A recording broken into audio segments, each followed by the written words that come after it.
Então, a Soraya vai compartilhar aí e vamos que vamos. Hoje é um estudo muito interessante, uma comunicação muito interessante, né, Soraya? Ó, a Selma com o Sérgio estão chegando. É muito bacana. Eu já vou... Peraí. Deixa eu só achar aqui, gente. Selma, Sérgio, tudo bem com vocês? Olá. Pessoal, vocês estão conseguindo ver? Tá, né? Agora sim. Tá, Uma letra boa. tá bom, sim. Tamanho da Então, letra bom. bom, esse estudo de hoje é da Revista Espírita de outubro de 1860, e o título é sobre o valor das comunicações espíritas pelo senhor Jobard. Eu dei uma procurada aqui, porque nós já tivemos algumas comunicações aqui, alguns estudos de comunicações do senhor Jobard. E aí eu até comentei com a Marlene, eu achei importante resgatar para a gente lembrar desse espírito amigo aí que já fez outras comunicações, né, ali na Revista Espírita.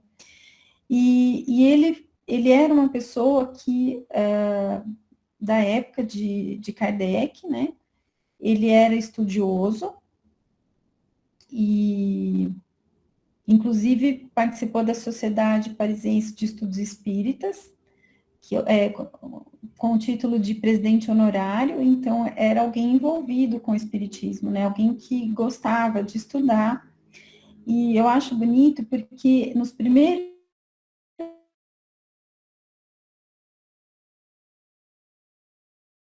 Congelou, Selminha? Ué, a Selma congelou, gente. Selma, eu estou falando errado. Soraya. Congelou a Soraya. Só faltava essa, hein, gente? Congelou, Oi, cortou. gente, eu perdi a conexão, eu vou voltar no centro. Isso. Eu estava falando para vocês sobre o senhor Jobard. Nós já conhecemos um pouco, né, o trabalho dele, e ele já fez parte aqui de outros momentos, né, com alguns momentos da Revista Espírita, e aí eu fui resgatar um pouquinho a história do senhor Jobard. Então, ele pertenceu à Sociedade Espírita, né, na época de Kardec, inclusive ele foi presidente honorário, e ele defendia, num determinado momento, ele era partidário do sistema de alma coletiva, até que por meio dos estudos, né, o contato com o livro dos espíritos foi justamente o ponto de mudança para ele. E aí tem algo aqui sobre ele muito bonito, que diz assim: a doutrina da reencarnação o tinha ferido como um raio de luz. Dizia-nos ele um dia: se me atrapalhei tanto no dédalo dos sistemas filosóficos, é que me faltava uma bússola. Eu só encontrava caminhos sem saída e que não me levavam a nada.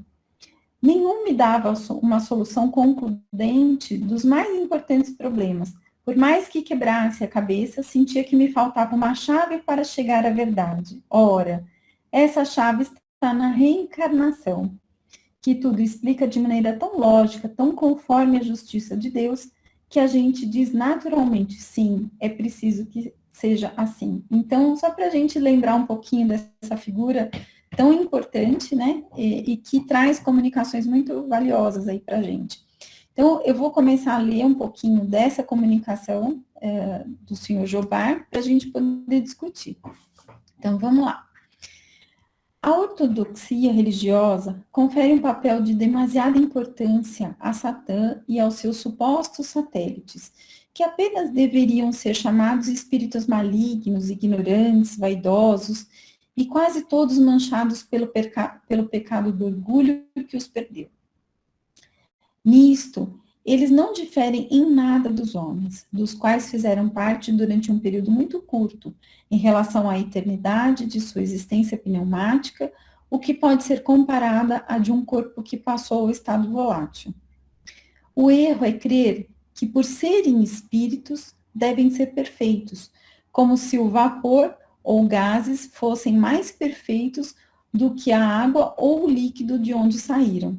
A Marlene adorou esse pedaço aqui, né? Ou seja, não é porque a gente muda de estado que a gente vai mudar aí as propriedades, né, da água.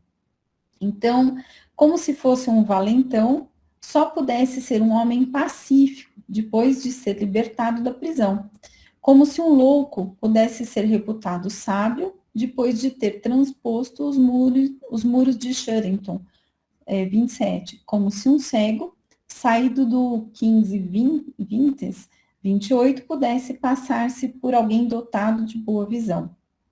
Então, aqui, só para a gente compreender as referências que ele traz, né, nesse início, ele está dizendo que o espírito desencarnado, ele é o mesmo, né, que estava aqui há pouco, encarnado. Então, não é a mudança do estado que vai mudar essa pessoa, que vai transformar ela numa nova pessoa, né, num novo ser. E aí ele compara, ele faz comparações como a água, né, no seu estado de vapor, gases, líquido. Então, isso não muda as propriedades, né? As moléculas são as mesmas. Então, o estado pode mudar, mas não muda aquilo que se é. E aí ele cita, inclusive, outros exemplos, né? Então, não é um valentão só porque ele saiu dos muros da prisão que ele vai se tornar um ser pacífico. Isso não é uma condição. Pode até ser que tenha ocorrido uma transformação, mas não é uma condição para, né? O fato de você não estar num determinado lugar não te transforma. Sherrington era um hospício na época, né? Ele era um lugar, então ele fala, não é porque um louco transpôs os muros de Sherrington, então ele passa a ser um sábio, né? Num piscar de olhos. Alguém que estava ali no 1520, que é o 28, era um instituto para cegos. Então, ele não vai sair do instituto dotado de visão só porque ele passou pelo instituto. Então, essa primeira reflexão, ela é muito importante na medida em que a gente se perceba, né, e isso a gente já vem estudando há muito tempo, que cada vez mais eu acho que fica muito clara essa percepção de que quando a comunicação com espíritos se estabelece, a gente não pode perder essa referência, porque a gente tem uma tendência a buscar a interação com espíritos sábios, né, no nosso entendimento. A gente espera que isso aconteça da maneira mais simples, né? Cotidiana, rotineira, e não é a rotina, né? É justamente o contrário. A rotina é a interação com pessoas comuns como nós, né? Então, os espíritos que se comunicam estão na mesma condição. Eu vou caminhar mais um pouquinho e vou fazer uma parada aqui. Senhores médiuns, imaginai que vos tivesseis de haver com toda essa gente, e que haja tanta diferença entre os espíritos quanto entre os homens. Ora, não ignorais que há tantos homens quantos sentimentos, tantos corpos quantas propriedades diversas, tanto antes quanto depois da sua mudança de estado. Podeis julgar pelos seus erros a má qualidade dos espíritos, como se julga a má qualidade de um corpo pela odor que exala. Se algumas vezes estão de acordo sobre certos pontos entre si e convosco, é que se copiam e vos copiam, pois eles sabem melhor do que vós o que foi escrito antigamente e recentemente, sobre tal ou qual doutrina que vos repetem, muitas vezes como papagaios, mas outras vezes com convicção, se forem espíritos estudiosos e conscienciosos, como certos filósofos ou sábios que vos dessem a honra de vir conversar e discutir convosco. Mas ficai persuadidos de que não vos respondem senão o que sentem e estardes em condições de compreender. Sem isto, só vos dizem vulgaridades e nada que ultrapasse o alcance de vossa inteligência e de vossos conhecimentos adquiridos. Eles sabem, tanto quanto vós, que não se lançam pérolas aos porcos. Citam os evangelhos, se sois cristãos, o Alcorão, se sois turcos, e facilmente se põem em uníssono convosco, porque no estado pneumático tem a inteligência que os corpos materiais volatizados não possuem. Só nisto a comparação precedente não é exata. Se gostas de rir ou de fazer jogo de palavras e tratais com o espírito sério, ele vos enviará farcistas mais fortes que vós nas piadas e nos trocadilhos. Se tiverdes o cérebro fraco, ele vos abandonará aos mistificadores, que vos levarão mais longe do que gostarias. Então, aqui, para a gente refletir um pouquinho, tem muito a ver com as afinidades também, né? Ou seja, as afinidades de pensamento, o que eles sabem sobre nós, a única coisa talvez que eles tenham uma facilidade maior é o acesso, talvez algumas, nem todas, mas algumas informações do passado, né, algum esclarecimento de ideias um pouco mais amplo do que o nosso, mas não a ponto de poder trazer verdades que nós, na condição atual, não temos condições de compreender nem de alcançar. Então, eles não trazem nada muito acima daquilo que nos compete saber, né?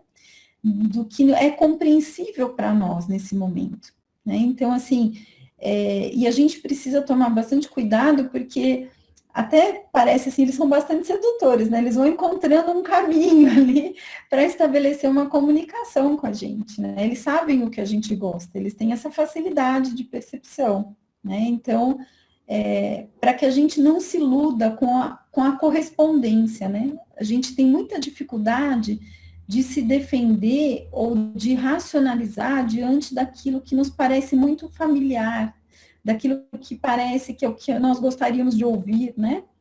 E eles sabem disso. Então, é importante essa compreensão para que, quando se estabeleça uma comunicação com o espírito, não se iluda, né? Ninguém se iluda sobre as intenções, né? Sobre o que está sendo apresentado. Né? Nós não somos, assim, pessoas, né? Seres tão especiais para termos informações tão privilegiadas, né, que ninguém teria. Então, eu acho que essa é a minha percepção inicial, mas eu gostaria de ouvir um pouquinho de vocês. Eu sei que aqui muitos já são médiums, né, que vivem essa experiência, esse contato mais próximo, né, essa intermediação valiosíssima, e eu acho que a gente poderia ouvir um pouquinho, todo mundo. Ô, Soraya, eu gostaria de, assim, partilhar uma experiência que eu tive como orientadora. Aconteceu, assim, a gente não deve, né? A gente estudou muito e sabe que não deve comentar o que acontece na reunião mediúnica. Mas, assim, eu estava com a médium e era uma desobsessão. O espírito começou a conversar comigo, era um espírito feminino, e no final, que ela falou, eu vou embora, não tem mais nada para falar e tal. Quando a médium voltou, ela disse que o espírito estava tentando me enganar, sabe? Então a médium sentiu isso. Foi, assim, uma experiência única. Olha, quantos anos que eu sou orientadora, né?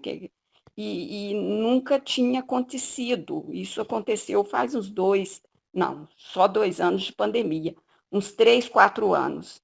Isso me deixou, assim, me incomoda até hoje. Mas, enfim, o importante é que eu conversei com ela com o maior amor do mundo, né? Se ela estava tentando me enganar e o médium percebeu, a Marleninha sabe explicar isso melhor, né? Não, Verinha, mas eles tentam, às vezes ela tinha um motivo dela, mas aí o problema não foi seu, foi dela, e você se saiu bem, né? Às vezes eles tentam mesmo. Às vezes eles tentam mesmo. Mas o que eu acho também interessante aqui, que deve ficar para nós estamos no agrupamento de pessoas espíritas, né? Todos nós estudamos, mais ou menos, mas todos nós estudamos. Mas a gente sabe que existem muitos irmãos nossos que são espíritas e que ainda acreditam assim, né? Que o Espírito falou, a água parou. E não é assim, né? Não é assim. Tudo tem que passar pelo crivo, né? Da nossa razão, do nosso entendimento. Se tem alguma dúvida do grupo, não é ir achando, porque nós temos, igual aqui na Terra, nós temos espíritos de todo jeito, no plano espiritual também, né? Isso acontece sim, Verinha, mas o importante é que você foi firme, né? E o espírito se afastou, né? Mas isso acontece, e a gente tem que tirar isso de achar que o espírito falou, pronto. Olha, falou, é um direito dele falar, é a opinião dele. Às vezes ele nem está querendo expressar, é o que ele acredita também, né? Mas igual aqui entre nós, eu posso falar uma coisa e a senhora vai falar, não, Marlene, eu não penso assim. Eu nisso falar, acho que você está enganada, Marlene, é super normal isso, né? Então, a gente não precisa ter medo, às vezes, de contestar, né, o espírito, ou mesmo que você não vai contestar na hora, mas aí você vai passar pelo crivo da razão. Esse é o ensinamento de Kardec, né? Mas falem aí. Vou falar um negócio também para vocês, que já aconteceu há muitos anos.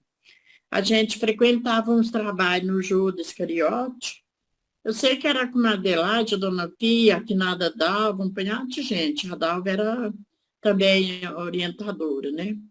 Aí meu filho sempre comunicava, e esse dia eu percebi que não era ele. Aí ela falou assim, é quem? Deus que te perdoar ela, né? Que Deus me perdoe.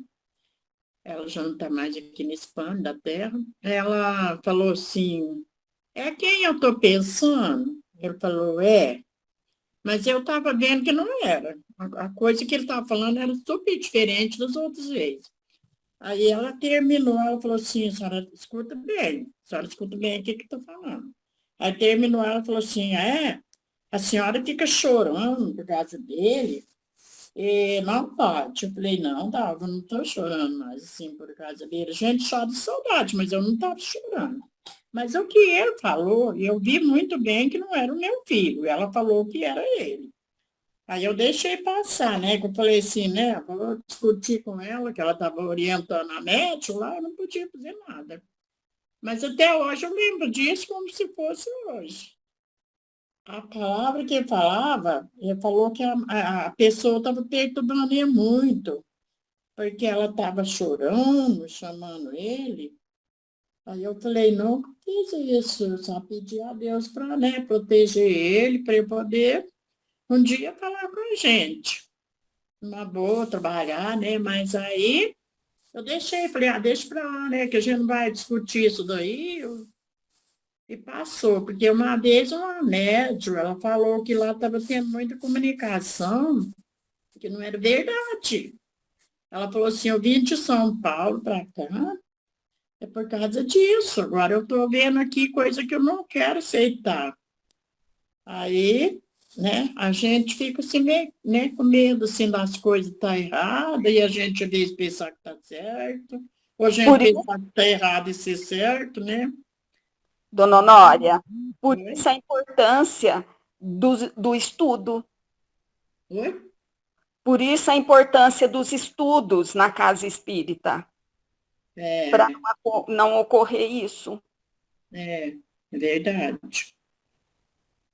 E da mesma forma, eu acho que o que a dona Honória está trazendo, né, o estudo e esse crivo, né, da razão. Quando ela fala assim, eu sei que não era uma comunicação dele, é porque ela já tem, né, a percepção, né, do que ela precisa analisar. Muito, você tinha comunicado muitas vezes. Quando ele deu a última comunicação, ele falou que já estava até trabalhando, ele estava socorrendo os drogados que chegavam.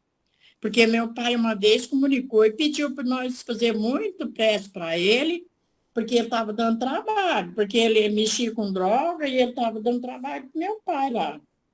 E aí, depois disso, passou muito tempo, ele comunicou, falando que já estava trabalhando.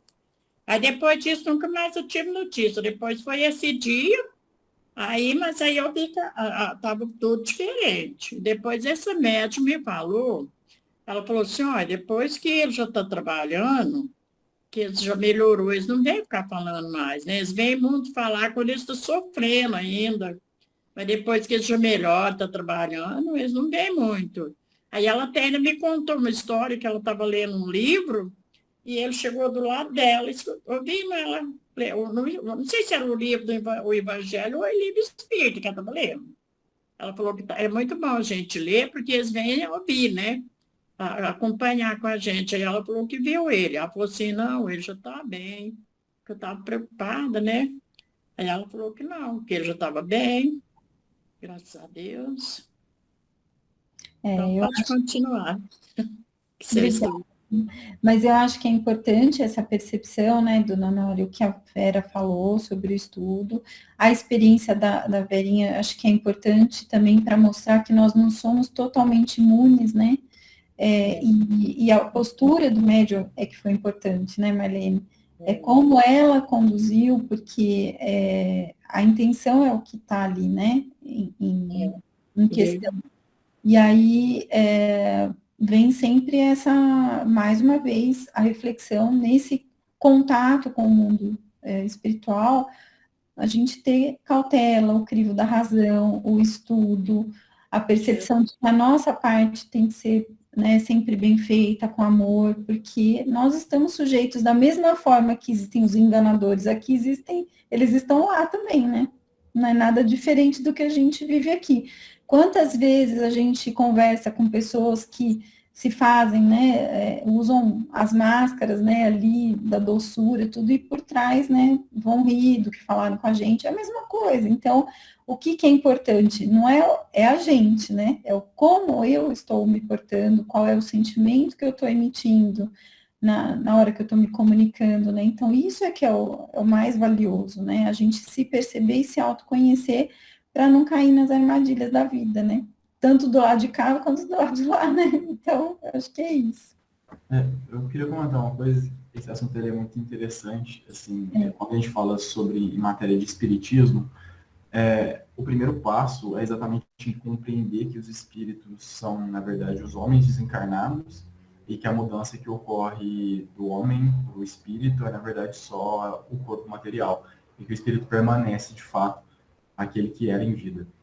E o Kardec, foi uma das primeiras coisas que ele percebeu e uma das primeiras coisas que ele colocou como fundamento na ciência espírita, porque ele primeiro percebeu os fenômenos espíritas e depois da admissão de que esses fenômenos eram ocasionados por espíritos, em sequência ele já logo admitiu que os espíritos eram nada mais, nada menos do que espíritos dos homens. Então eles não tinham nada diferente, não eram santos, nem muito menos demônios, por terem desencarnado. Então, esse foi o primeiro passo para que, a partir daí, ele pudesse começar o desenvolvimento da ciência espírita. E por que é tão importante a gente compreender isso? Porque isso fundamenta todo o desenvolvimento que tem. Tudo que a gente tem de conteúdo dentro da obra de Kardec vem a partir desse entendimento de Kardec de que os espíritos são como nós. Eles possuem os defeitos e as virtudes, existem aqueles que são mais puros e aqueles que são menos puros. E, a partir disso, a gente tem que tirar dois aprendizados, assim como vocês disseram, muito importantes. Porque existem dois tipos de comunicações que um espírito pode dar. A primeira é aquela de cunho moral, em que o espírito vai trazer referente a questões filosóficas e morais. E essas questões, elas são mais fáceis de serem verificadas a falsidade ou a veracidade. Porque basta um senso crítico e racional de nossa parte na análise da mensagem e a gente consegue, de fato, assim, de cara, identificar erros, contradições e etc. Então, esse conteúdo moral ele é mais simples de ser identificado e a gente pode realizar não só com o comparativo da obra de Kardec, mas também com o próprio senso crítico que nós possuímos. Eu até mesmo, há um tempo atrás, vi uma mensagem, já deve fazer mais de um ano, uma mensagem de um médium até, de certa maneira, conhecido no Movimento Espírita, e essa mensagem estava divulgada no YouTube. E era uma mensagem assim, que continha não só erros crassos, morais, embutidos em meio a palavras difíceis e complexas, como também erros doutrinários graves nessa comunicação desse espírito, que vinha de um médium extremamente confiável e conhecido pelas pessoas. Mas, assim, a mensagem ela continha erros, assim, traços de fato que são difíceis de identificar, porque normalmente os espíritos pseudo-sábios, eles têm a característica de mistificar através de termos complexos e desconhecidos, que passam batido aos olhos daqueles menos conscienciosos ou menos críticos na leitura. Então, por isso que é importante a gente ter esse olhar mais crítico quando se trata de questões de cunho moral, assim. E o outro tipo de comunicação que o espírito pode dar é essa de cunho técnico ou doutrinário, que diz respeito a fenômenos, que diz respeito a leis físicas que nós desconhecemos, ou, por exemplo, como funciona o mundo espiritual, ou como funciona tal aspecto da vida dos espíritos, etc., etc., que dizem respeito a essas coisas mais técnicas, distintas da moral. E essas são mais difíceis de serem verificadas por nós. O que nós temos de comparativo para conseguir analisar se aquilo procede ou não é a obra de Kardec, que foi construída de maneira científica. Então, só para fazer um paralelo para que todos entendam, quando a gente pega, até antes de Einstein, a gente pega ali a física newtoniana, que fala sobre as leis da mecânica, etc. Até então, Newton era o que tinha de mais revolucionário na física. Ele era a ciência física até naquele momento. E tudo que surgia após Newton era equiparado com Newton. Então, se surgia algo novo, alguma pesquisa, alguma tentativa de descobrir ou comprovar algum fenômeno, se comparava com Newton. O que Newton trata desse tema? Será que isso procede com o que nós conhecemos a física até então? Se não batia, né? Se não se tinha formas suficientes de se comprovar aquilo, se descartava, até que se pudesse, em outro momento, ter certezas. E aí, quando surge Einstein, né, e o Einstein desenvolve a sua teoria, e aí, há pouco tempo, né, recentemente, Einstein conseguiu, de fato, comprovar de maneira dedutiva, racional e matemática a sua teoria. Não comprovou empiricamente, mas comprovou, e ele revolucionou a física newtoniana. Não significa que ele descartou Newton, mas que ele trouxe novos aspectos que Newton não tinha conseguido englobar. E aí, por que eu estou falando isso? Porque quando a gente trata de novas comunicações pós-Kardec, são comunicações que elas não passam pelo crivo científico e com a metodologia científica que Kardec desenvolveu. Então, até Kardec, a gente tem aspectos científicos, é uma doutrina científica. E depois dele, a gente tem que equiparar com ele. É a mesma coisa do exemplo que eu dei na física. Quando se surgem novos fenômenos, quando se busca comprovar e trazer novos conhecimentos dentro da física, você compara com aquilo que se tem até o momento. E é o que a gente tem que fazer, e por isso que a obra de Kardec é tão importante, porque a gente tem que fazer esse comparativo. Quando se surgem novos conhecimentos espíritas, compará-los com a obra de Kardec, que tem fundamentação científica. É nela que a gente tem segurança. Então, os que não são, as comunicações que não são de cunho moral, a gente precisa fazer esse comparativo, ou então desenvolver um novo trabalho científico e metodológico para poder comprovar esses fenômenos que às vezes os espíritos vêm nos trazer.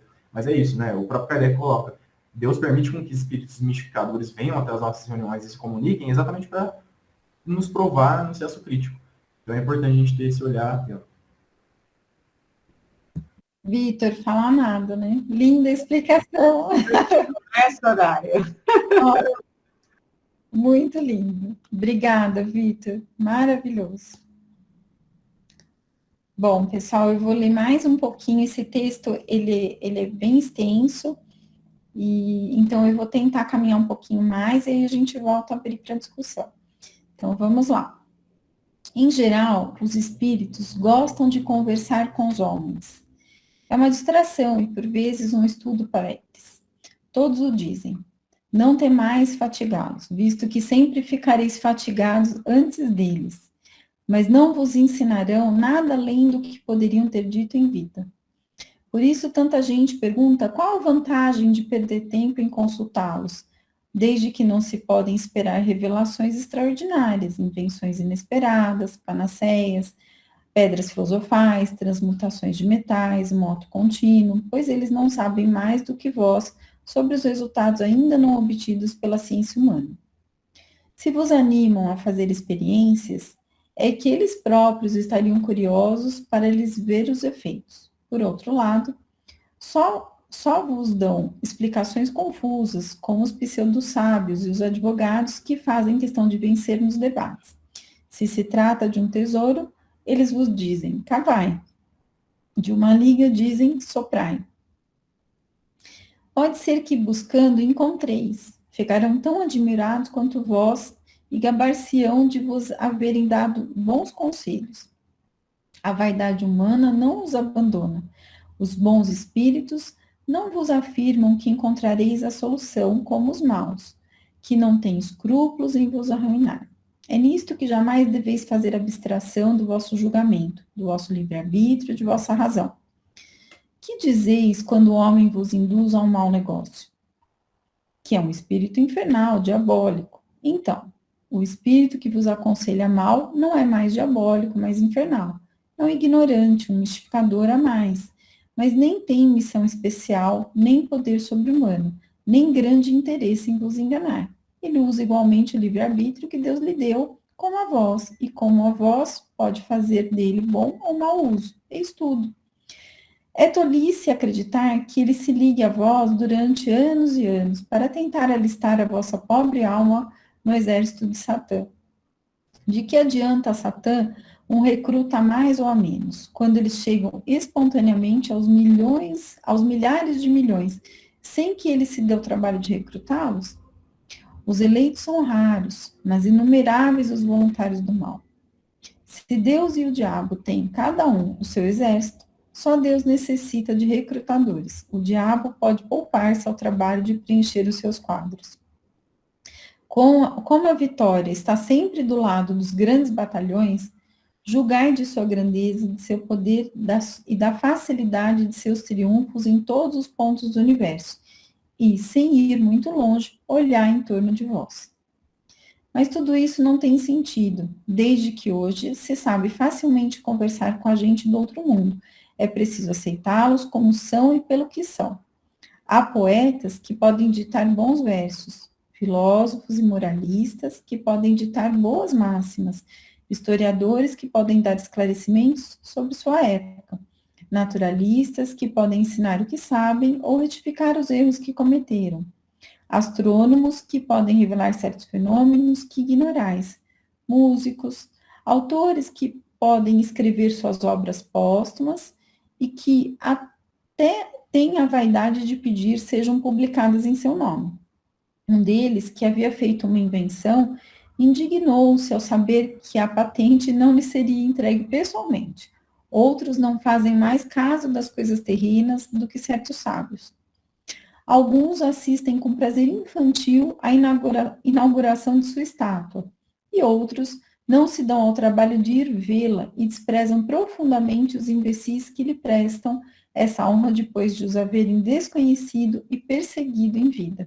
A propósito de sua estátua, Humboldt disse apenas uma palavra: ironia. Um outro deu a inscrição da estátua que lhe prepararam e que sabe não havê-la merecido. Ao grande ladrão, os roubados agradecidos. Em resumo, devemos considerar como certo que cada um leva consigo o seu caráter e as suas aquisições morais e científicas. Os tolos daqui são os tolos de lá. Lá se acham os larápios, que não mais encontram bolsos a esvaziar. Os gulosos, que nada mais encontram para fritar. Os banqueiros, que nada mais podem descontar e que sofrem tais privações. É por isso que o Espírito Santo, o Espírito de verdade, nos recomenda o desprezo das coisas terrenas, que não podemos carregar nem assimilar.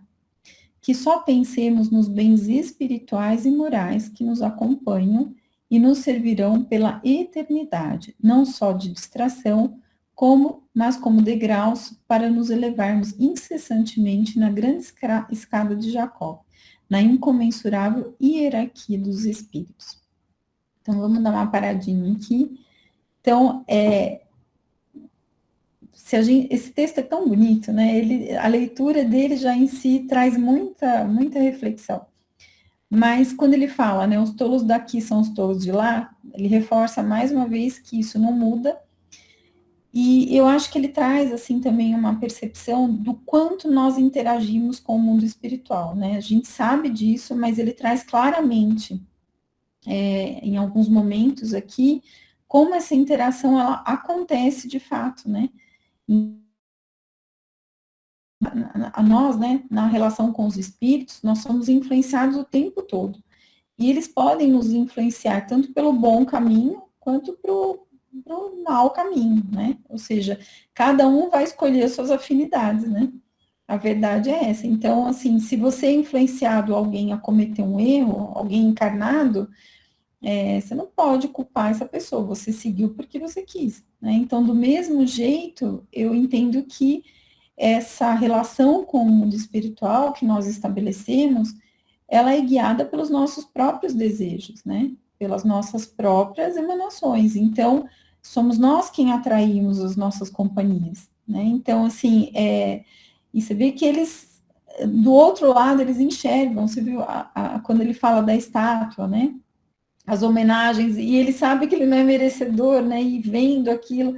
Então, assim, eu acho que aqui cabe muito aquele conhece-te a ti mesmo, né?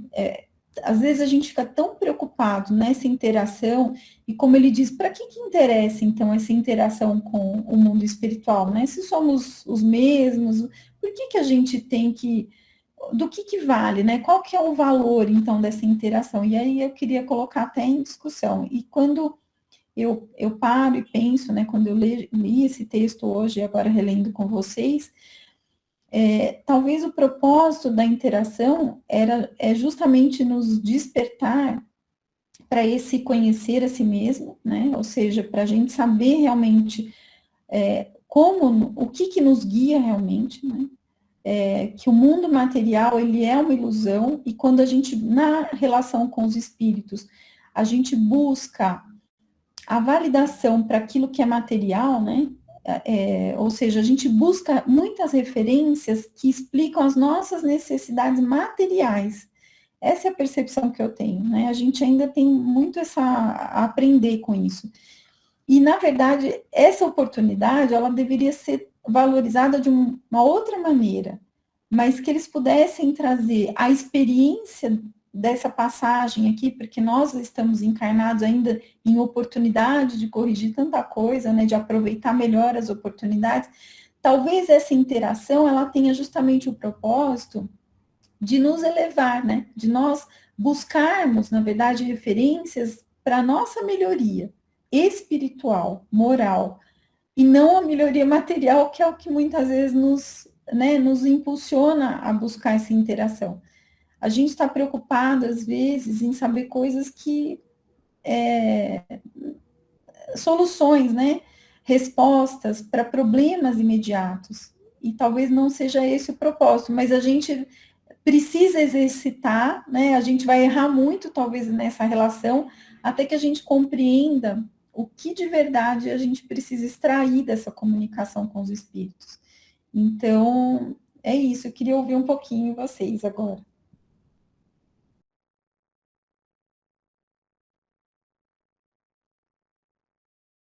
Gente, está todo mundo quietinho aqui.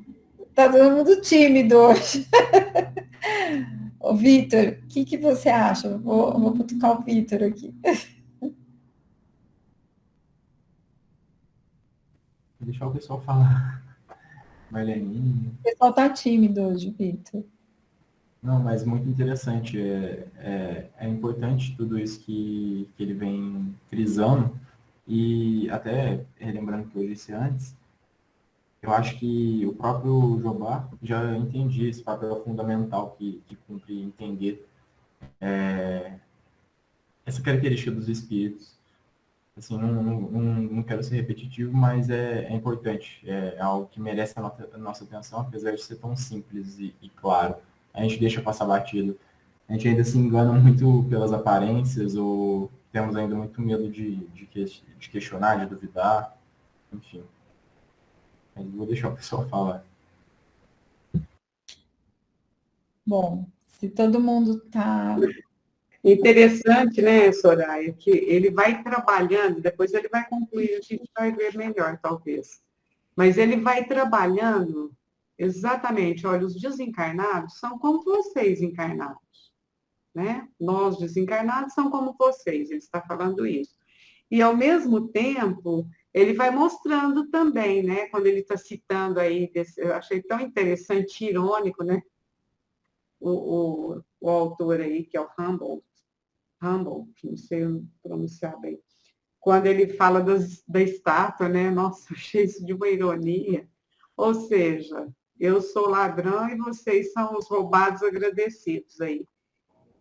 mostrando que nós somos os mesmos, mas que nós estamos progredindo.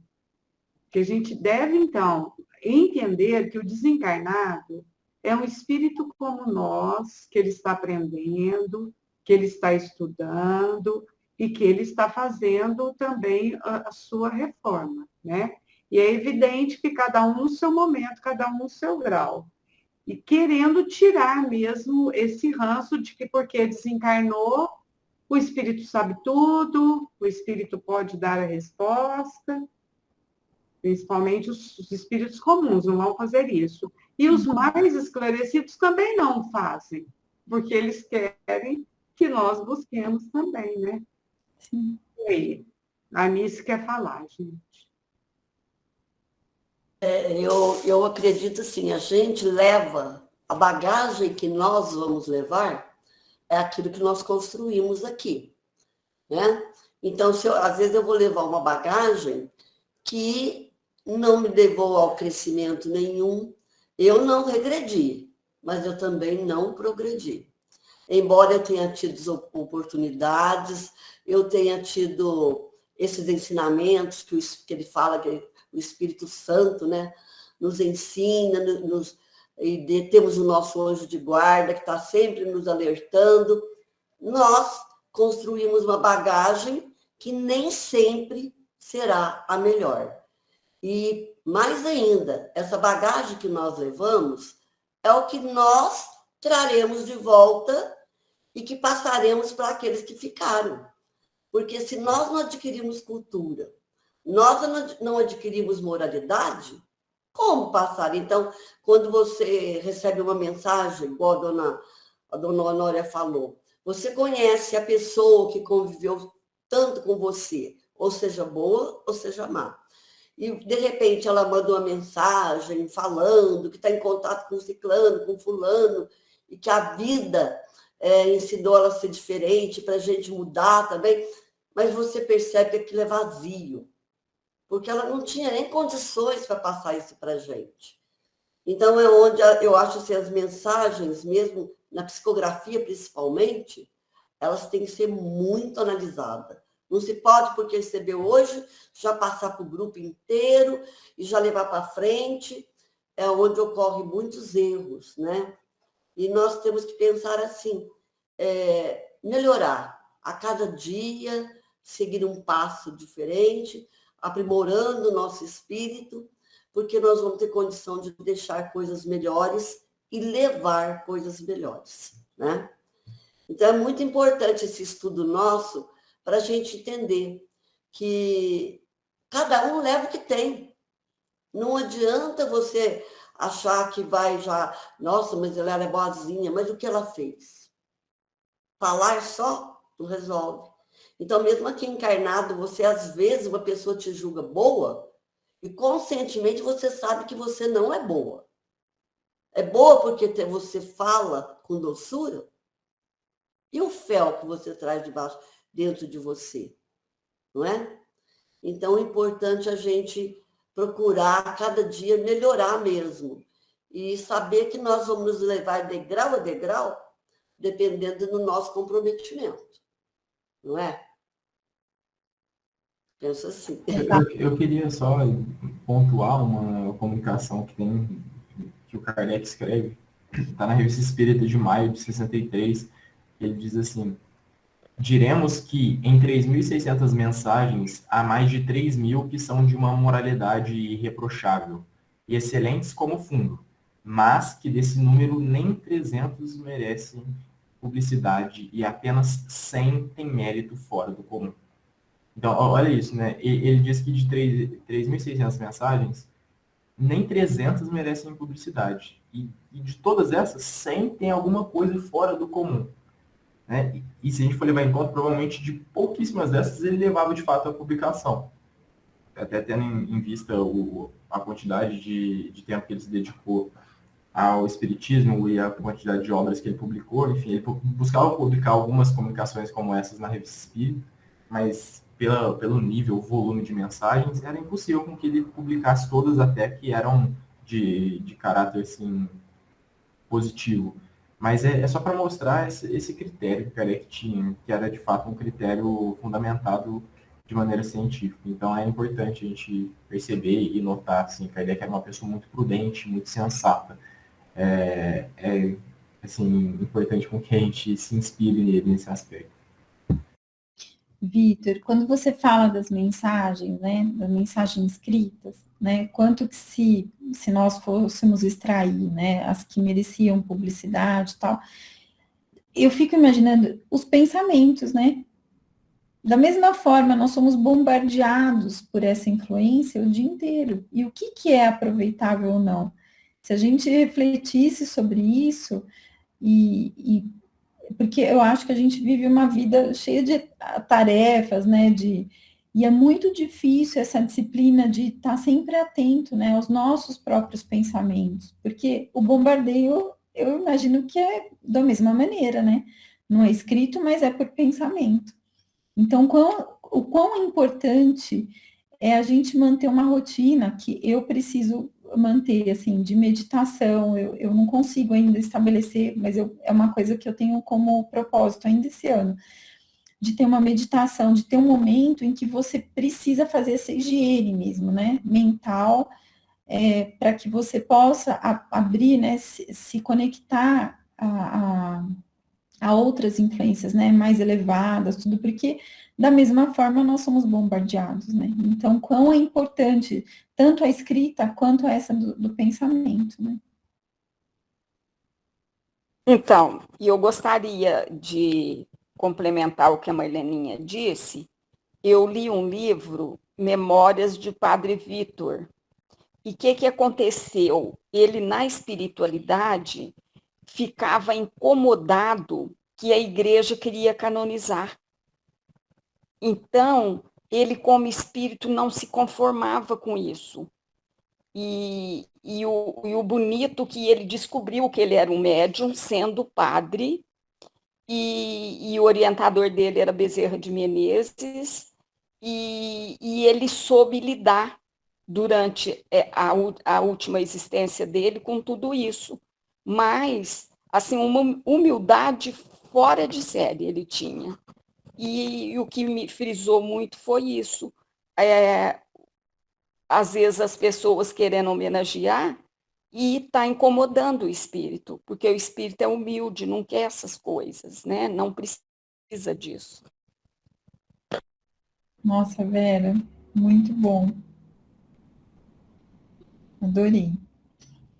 Vamos caminhar mais um pouquinho. Vamos ver se a gente consegue. Eu acho que não vai dar tempo do texto completo, mas ele é tão bonito. Eu vou tentar caminhar um tantinho bom agora, para ver se a gente consegue terminar. Mas só o que já foi discutido foi tão valioso que, mesmo que a gente não conclua, já valeu a pena. Concluir semana que vem, né? Assim, qualquer coisa. Então, vamos lá, Soraya. Tá, joia. A gente não está com aquele texto ainda em andamento? Acho que tá, né, Marlene? Não me recordo. Tem razão, verdade. Mas vamos ver. Bom, assim, vê de quão pouco caso os bons espíritos fazem dos bens aos prazeres grosseiros que perderam ao morrer. Isto é, ao encontrarem sua pátria verdadeira, como eles dizem. Semelhantes a um sábio pioneiro arrancado subitamente de seu calabouço, não são suas roupas, seus móveis, seu dinheiro que ele lamenta, mas os seus livros e os seus manuscritos. A borboleta que sacode o pó de suas asas antes de retomar o voo, se preocupa muito pouco com os restos do casulo que lhe serviu de habitáculo. Assim, um espírito superior, como o de Buffon, não lamenta o seu castelo de Montalbán, mais do que Lamartine lamentará seu castelo em Saint-Ouen, que tanto preza em vida. É por isso que a morte do sábio é tão calma e a do humanimal tão horrível, porque este último sente que, perdendo os bens terrenos, tudo perde, e por isso a eles se agarra como o avarento ao seu cofre forte. Seu espírito nem mesmo pode afastar-se deles, prende-se à matéria e continua a assombrar os lugares que lhe foram caros, e em vez de fazer incessantes esforços por quebrar os laços que o retêm à terra, a ela se prende como um desesperado.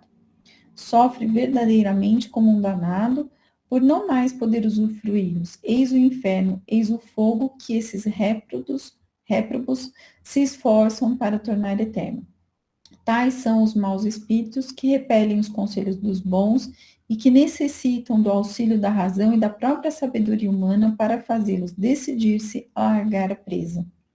Os bons médiuns devem dar-se ao trabalho de fazê-los pensar, de doutriná-los, de orar por eles, pois eles reconhecem que a prece os alivia e por isso testemunham o seu reconhecimento em termos, às vezes, muito tocantes. Isto prova a existência de uma solidariedade comum entre todos os espíritos, livres ou encarnados, porque, evidentemente, a encarnação não passa de uma punição, e a Terra não passa de um lugar de expiação, onde somos postos, como o diz o salmista, não para nosso divertimento, mas para nos aperfeiçoarmos e aprendermos a adorar a Deus, estudando as suas obras. Daí se segue que o mais infeliz é o mais ignorante, o mais selvagem torna-se o mais vicioso, o mais criminoso e o mais miserável dos seres, aos quais Deus concedeu uma centelha de sua alma divina e talentos para serem bem aplicados e não para serem enterrados até a chegada do Mestre, ou melhor, até o comparecimento do culpado de preguiça e negligência perante Deus.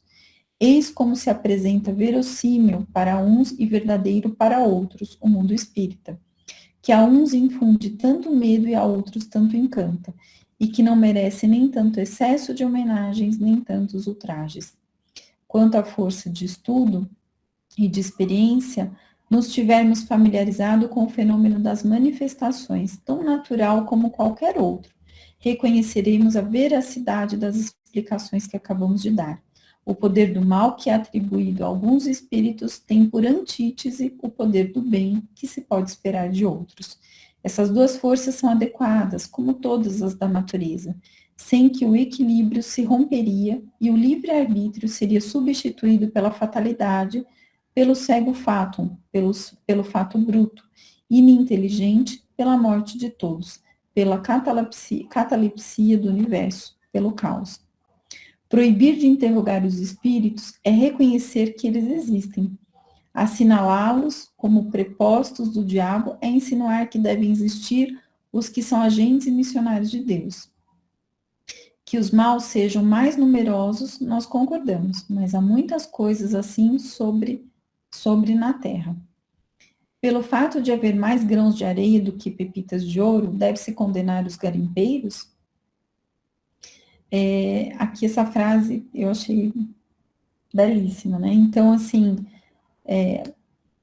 ele ressalta essa importância, né, da comunicação com os espíritos e como pode essa relação pode também ser, a gente está falando aqui dessa relação de comunicações e o quão é importante também o acolhimento, muitas vezes, né, esse trabalho maravilhoso dos centros espíritas, né, de acolhimento dos espíritos necessitados aí de uma atenção, de uma palavra, de um afago.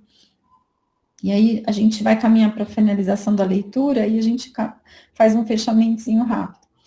Quando os espíritos vos dizem que lhes é interdito responder a certas perguntas de importância puramente pessoal, é uma maneira cômoda de justificar a sua ignorância das coisas do futuro.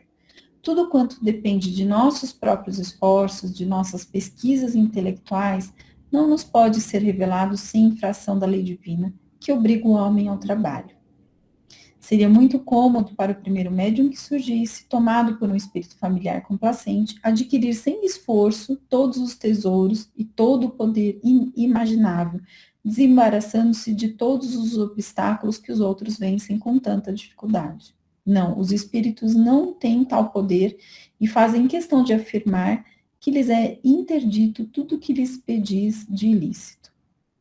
Contudo, exercem grande influência sobre os encarnados, para o bem ou para o mal. Felizes aqueles a quem os bons espíritos aconselham e protegem. Tudo lhes sai bem se obedecem às boas inspirações, que, aliás, recebem se não as houverem merecido e se pagarem o preço equivalente ao sucesso que lhes é dado por acréscimo. Acho que é o último parágrafo aqui. Quem quer que espere a fortuna deitado na cama não terá muita chance de atraí-la. Tudo aqui depende do trabalho inteligente e honesto, que nos dá um grande contentamento interior e nos livra do mal físico, concedendo-nos o dom de aliviar o mal alheio, pois não há médium bem intencionado que não seja magnetizador e curador por natureza. Vou repetir. Pois não há médium bem intencionado que não seja magnetizador e curador por natureza. Entretanto, eles ignoram possuir tal tesouro e não sabem utilizá-lo. É nisto que deveriam ser melhor aconselhados e mais poderosamente ajudados por seus bons espíritos.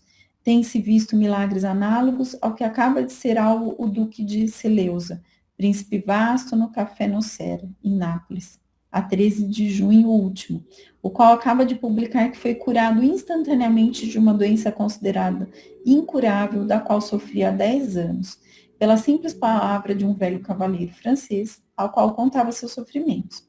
Há outros que fazem tais coisas em diversos países, na Holanda, Inglaterra, França, Suíça, mas eles se multiplicarão com o tempo. Os germes estão sendo semeados. Os médiums, devidamente advertidos pelos espíritos terrenos quanto à natureza, aos usos e aos costumes, nada mais têm a fazer do que conduzir-se de acordo. Quanto aos espíritos celestes, ou de uma ordem transcendente, é tão raro se comunicarem com indivíduos que ainda não é tempo de falar deles. Eles presidem o destino das nações e as grandes catástrofes, as grandes evoluções dos globos e das humanidades. No momento estão operando. Esperemos com recolhimento as grandes coisas que vão acontecer.